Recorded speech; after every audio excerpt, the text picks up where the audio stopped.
Hello Sir Jimmy. So dumating na po yung pinadala mo sa akin na bill acceptor. So ito siya, i-unbox ko.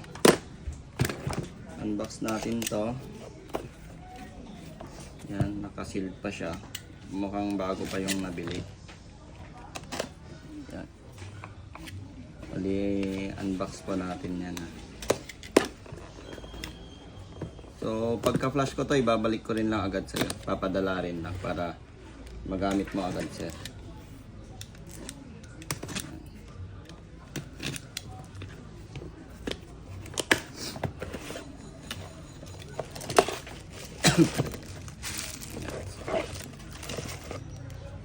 One, two, three,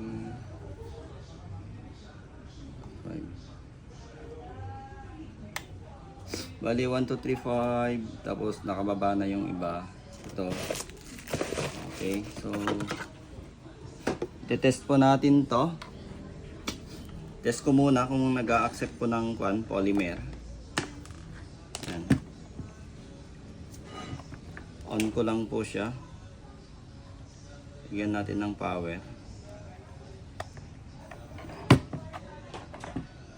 Yan. So umiilaw po siya.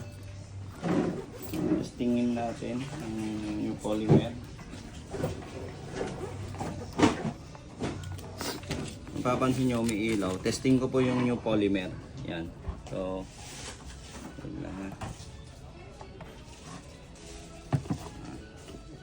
power off and on ko lang. Yan. So, bagong-bago. Nabili niya nun. Pero hindi siya so, ngayon, testing po natin sa new polymer kung mag-accept. So, sa 1,000 okay siya. Pero yung reading niya kasi. Then, 500. Yan. Ito, 100. Yan. 100 po, binabalik niya. Sa 500, nare-read niya sa 1,000. Kaso, mali ang reading kasi nga hindi naka-update yung firmware niya. So, ngayon, yung 100, yan, binabalik niya. Yung 50, yan, babalik-balik yan. Kahit baliktarin po natin yan, babalik niya yan.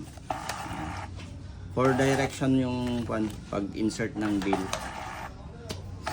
Yan, so ibabalik yan kahit anong direction yan. Kasi nga po hindi siya nakaprogram sa new polymer natin. So ngayon i-update ko siya. Gamit nung flasher. Ito. Update natin ngayon ito. Off ko muna yung light, yung power. Then ito tulad dito, yung yellow sa may arrow, pag ganyan po, bali may bakanteng isang pin po diyan. Then yung USB dito sa kanya, power niya para may power. Then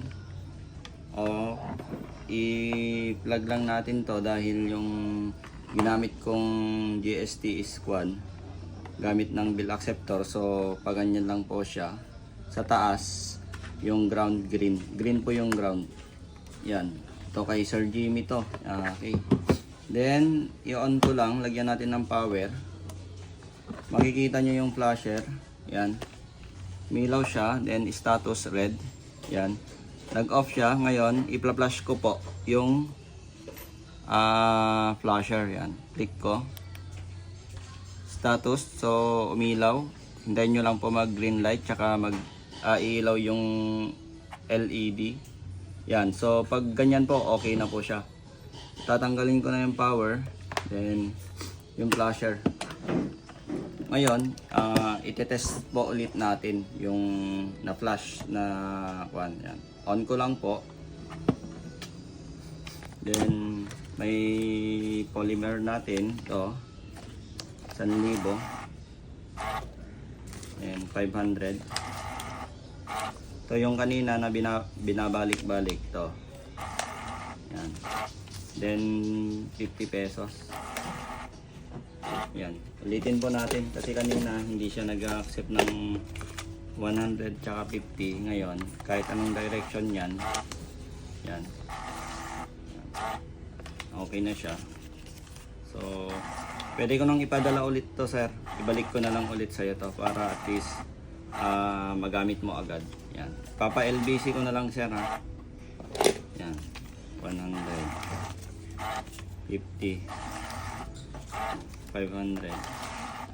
Then 1,000. So, okay na sir yung bill acceptor mo. Yan. Maraming salamat sir sa pagtitiwala. Yan po.